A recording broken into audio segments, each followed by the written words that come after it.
Monica Snyder. So Monica Snyder is one of the atheists who co-leads Secular Pro-Life, a group that seeks to make space for atheists, agnostics, and other secularists against abortion. She earned her bachelor's in chemical biology from UC Berkeley and has a master's in forensic science from UC Davis. She also takes particular interest in the intersections between biology and the abortion debate. So please give your full attention to Monica.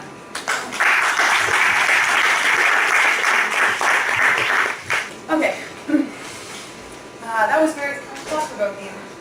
Before I even start, I wanted to say I really appreciate the fact that you guys put on this point-counterpoint debate. I know that this is a very controversial and emotionally laden topic, and I think it's becoming increasingly unusual, not just with this topic, but in general, to invite people who disagree to have a discussion.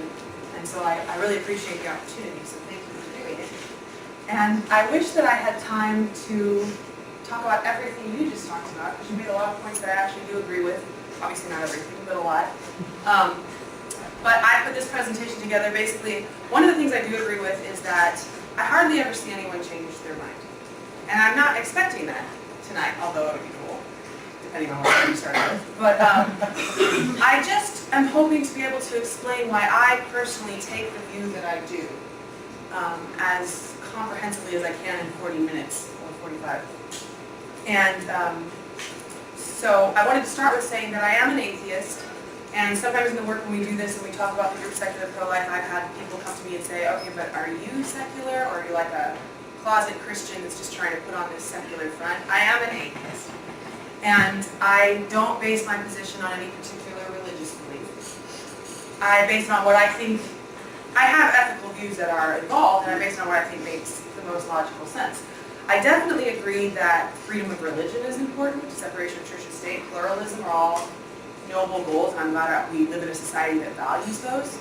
I would say that we strive for those goals to a point, but there's limitations.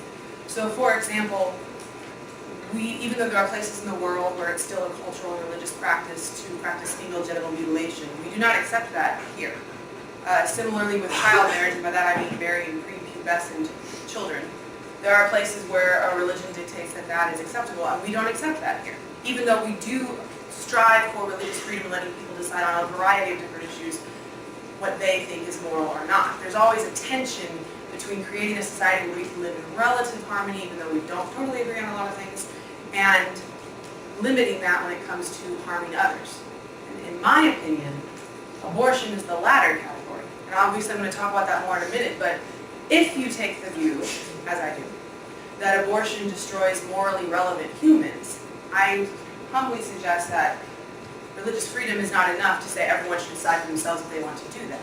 That's sort of the view that I take. We have limitations on how far we go with that. Anyway, it's enough about that. But before I continue, I'm going to cover a lot of different information. I actually cut a ton of things from this presentation, so we're going to be here all night.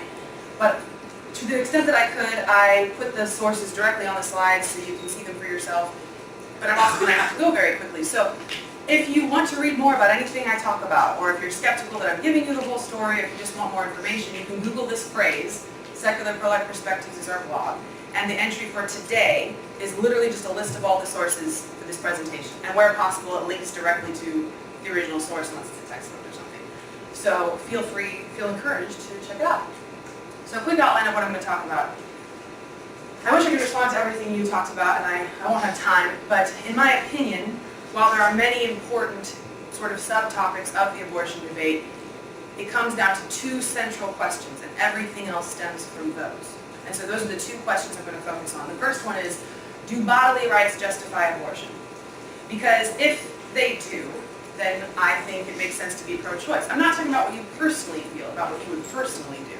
You might have different ideas about the morality of it, but you hear all the time the idea that it doesn't matter if the fetus is a person or not. Even if we all agreed to that, no person can use your body against your will. So I say this is the first question. If bodily rights justify abortion, then whatever you might think of the nature of fetal life, legally, politically, it still makes sense to be pro-choice. Which is why you have lots of people who say they're personally pro-life, politically pro-choice. However, if bodily rights in general don't justify abortion, and I of course will argue they don't, that doesn't necessarily mean that you should be against abortion, because there's still a second very fundamental question, and that is the fetus morally relevant? Because if the fetus is not morally relevant, it's not a person, or however you want to put it, you don't even need bodily rights to justify abortion. Just like you don't need bodily rights to justify getting a tumor removed. If you have a tumor you want to get removed, nobody asks you to explain why you should be allowed to destroy that tumor. There's only one entity, there's only one moral agent involved, the person, the patient looking to get that removed. And so if the fetus is not morally relevant, then you should still, in my opinion, be pro-choice. However, if the fetus is morally relevant, merits protection, and I will of course argue I think that he or she does, then I think it makes sense to be against abortion. And I'm speaking very broadly. I actually do agree that it's not a super black and white issue, and given infinite time I get into some of the more peripheral parts of it. But speaking very broadly, if we're just talking about legal at any time elective abortion, I don't think it's justified. So this is how I'm going to go about explaining my perspective on these two questions. First, I'm going to talk about how I don't think bodily rights generally justify abortion. I'm going to talk about a slightly lesser known court case called McFall v. Schimpf that has surprisingly analogous elements to pregnancy and abortion. I'm going to talk about a pretty famous thought experiment that specifically is exploring these ideas of bodily rights and abortion. It's colloquially called The Violinist. It's actually part of another essay. I'll talk about that. I'm going to talk about Roe v. Wade and what the Supreme Court, when they legalized abortion, had to say about the bodily rights argument. And then when I'm done with that, I'm going to talk about why I see the fetus as morally relevant. I'm going to talk about human organisms a little bit. It actually crosses over quite a bit with some things Dr. Potts just said. I'm going to talk about objections I hear when I bring up the fact that the human zygote, embryo, fetus are human organisms. And then, in my opinion, this is the part where people really start to disagree and it really breaks down, is the idea of human organisms versus people. Or another way of thinking of it is, of all possible human organisms, which ones are morally relevant and why or why not? And there's a lot of different ideas about that, and I'll talk very briefly about some of them. And then from there, I'm going to talk a little bit about the comparison and contrast between abortion and infanticide. And I know for a lot of people, that seems very dramatic, but it's central to my position, how I get to where I'm coming from. And before I even continue, I'll just say right now, I don't have any graphic images or anything like that, so don't worry about it. Some verbal descriptions of some things and no pictures. And then when I'm done with all of that, my hope is that, whether you personally agree with me or not, my goal tonight is more just to help people understand why someone might take the position that I do. And that position is that I would like to help push to create a society that protects and values all humans at all life stages. That's where I'm coming from. I'm going to talk really quickly because I had all these ideas of things I wanted to tell you guys, and I struggled to get it within 40 minutes, so I'll try to get through it fast.